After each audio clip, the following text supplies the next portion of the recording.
Bonjour et bienvenue dans Mère d'ado sur le fil, mais pleine de ressources, le podcast qui soutient les mères d'ado à bout. Je m'appelle Frédéric, je suis coach de vie et maman d'ado moi aussi. Je suis convaincue que nous avons chacune toutes les solutions en nous pour nous épanouir dans notre vie de mère et de femme bien sûr. Mais parfois, le nez dans le guidon, on ne les voit pas. C'est pourquoi j'ai créé Libératrice de solutions, pour aider les mamans à trouver leurs solutions aux problèmes qu'elles rencontrent avec leur ado. Ici, on parle sans filtre de ce que c'est vraiment d'élever un adolescent. Les conflits, les silences, la fatigue, mais aussi le courage, l'amour et surtout les petits pas qui changent tout. Ce podcast, c'est ta bulle de soutien, ton espace pour souffler et réfléchir, pour repartir avec des clés concrètes pour retrouver confiance, lien et équilibre. Alors, prête à embarquer avec moi ? Respire un bon coup et c'est parti ! Tu connais sûrement ces moments où ton ado te lance une petite phrase, juste comme ça. Un sarcasme, un soupir appuyé, une remarque un peu piquante. Et immédiatement, la tension monte. Tu réponds, il répond par-dessus, et en quelques minutes, la discussion dégénère. Alors que quelques secondes avant, tout allait bien, ou presque. Et sans doute que dans ces cas-là, tu te demandes, mais pourquoi il fait ça ? Tu sais ce moment où il rentre du collège ou du lycée, où tu lui demandes simplement si tout s'est bien passé, et là, il t'envoie bouler. Ou le matin, quand tu lui dis un simple bonjour, et lui, au mieux, il se renferme, au pire, il t'envoie balader. Parce que, soi-disant, il n'est pas du matin, tu comprends ? Bref, je suis sûre que tu vois de quoi je veux parler. Et forcément, dans ces moments-là, tu te demandes pourquoi il cherche la dispute, alors qu'il serait tellement agréable et facile de passer un petit déj tranquille. Et peut-être que tu l'as d'ailleurs déjà interrogé à ce sujet en lui demandant mais pourquoi il te parlait sur ce ton, en lui faisant remarquer combien ça pouvait être agréable parfois quand il répondait normalement. Et pour toute réponse, t'as sans doute eu une sorte de grognement ou, encore une fois, une remarque désagréable. Dans l'épisode précédent, je t'expliquais que la provocation n'est pas forcément ce qu'on imagine. Que ce n'est pas toujours une volonté de défier l'autorité ou un manque de respect. Aujourd'hui, j'aimerais te parler d'une raison très fréquente, mais qu'on évoque rarement. Une raison qui peut complètement changer ton regard sur ces provocations. Parce que parfois, ton ado te provoque simplement pour une seule raison, exister dans la relation. Et si tu vis ça à la maison, je veux déjà te dire une chose importante, c'est que c'est extrêmement fréquent. Beaucoup de mamans me racontent la même chose. Des provocations répétées, des petits sarcasmes, des remarques désobligeantes qui semblent venir de nulle part, comme si leur ado cherchait le conflit. Et quand on est face à ça, on se sent fatigué, agacé et souvent même blessé. Parce qu'on se dit qu'après tout ce qu'on a fait pour lui ou pour elle, c'est totalement injuste qu'il nous parle de cette manière. Et on peut même avoir l'impression que notre ado ne cherche qu'une chose, nous pousser à bout. La plupart des gens pensent que les ados font exprès d'être méchants, qu'ils veulent blesser. Et évidemment, tant que tu vas penser ainsi, tu vas te demander pourquoi. Pourquoi la chair de ta chair, cet enfant que t'as bercé, soigné, veut te faire tant de mal. Et cette question va te faire encore plus mal. Ce qu'on ne dit presque jamais, c'est que certains ados provoquent parce que c'est le seul moyen qu'ils ont trouvé pour se sentir vraiment important, pour avoir le sentiment qu'ils comptent vraiment. Et on est bien d'accord, c'est totalement paradoxal, mais c'est très fréquent. Dans beaucoup de familles, aujourd'hui, les échanges sont souvent rapides. On parle entre deux choses, entre deux obligations, on fait toujours la course. Il y a les écrans qui prennent beaucoup de place, chez eux, mais chez nous aussi. Les conversations deviennent fonctionnelles. On parle des devoirs, des horaires, de l'organisation, mais il y a parfois peu de moments où l'ado se sent au centre de l'attention. Et bien sûr que ce n'est pas de ta faute. Il a pris ses distances, il t'a envoyé bouler, quelquefois il y a des choses qu'il ne veut pas partager avec toi, Donc t'as plus vraiment de moment de véritable échange avec lui. C'est la faute de personne en fait. Les écrans ont pris de la place chez lui et du coup, t'arrives plus à trouver des moments agréables. Mais quand c'est comme ça, la provocation devient le moyen pour l'ado d'être au centre. Moi, par exemple, je l'ai très bien vu avec ma fille qui avait du mal à interagir dans les conversations lorsqu'on était tous les quatre à table. Mon fils était très présent, accaparant. Et du coup, la provocation est devenue pour elle un moyen de prendre sa place. Sauf que, à ce moment-là, je ne m'en suis pas rendu compte. C'est bien plus tard que j'ai compris ce mécanisme. Et j'aurais bien aimé que quelqu'un me l'explique à ce moment-là. Et puis, il y a aussi le fait que souvent, les questions que l'on pose à nos ados sont d'ordre pratique et logistique. Est-ce que tu as fait tes devoirs? Est-ce que tu as rangé ta chambre? Pourquoi tu ne m'aides pas à mettre la table? Donc, il y a aussi tous ces reproches. Et ça laisse finalement peu de place pour s'intéresser vraiment à eux. Qui finalement parmi nous a véritablement envie de parler des jeux vidéo ou de TikTok? Nous, on pose des questions sur le collège, les notes, son orientation, son avenir. Et honnêtement, ça les énerve. C'est pas de ça dont eux, ils ont envie de parler.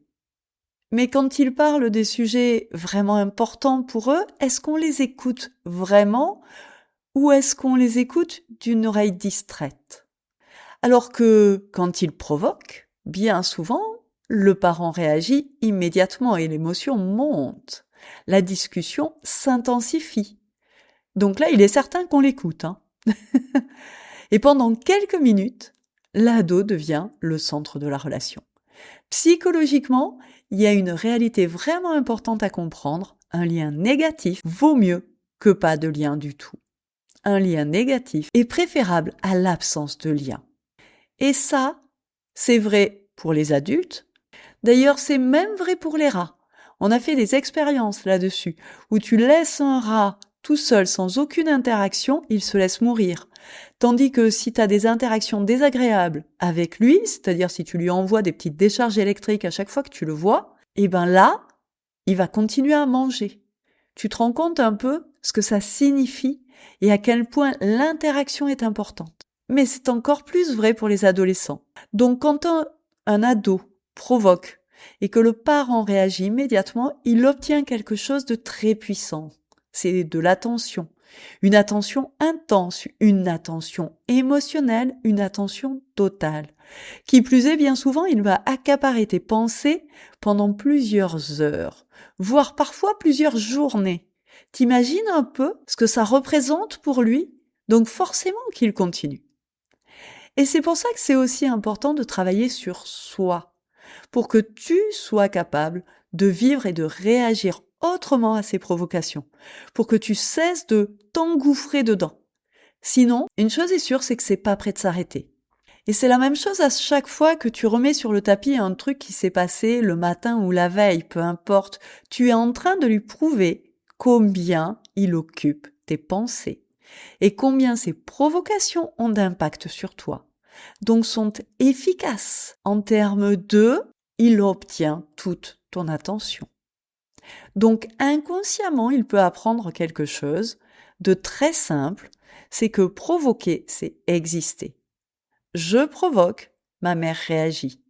La relation s'anime et je sais que je compte. Et si en tant que maman, tu souffres, pour ton ado, c'est bien souvent la preuve que tu l'aimes. Donc il ne te fait pas souffrir pour le plaisir de te faire souffrir, il te fait souffrir pour avoir la preuve de l'amour que tu lui portes. Et plus les reproches sont importants, fréquents, courants, et plus il a besoin de vérifier l'amour que tu lui portes. Je vais te donner un exemple concret.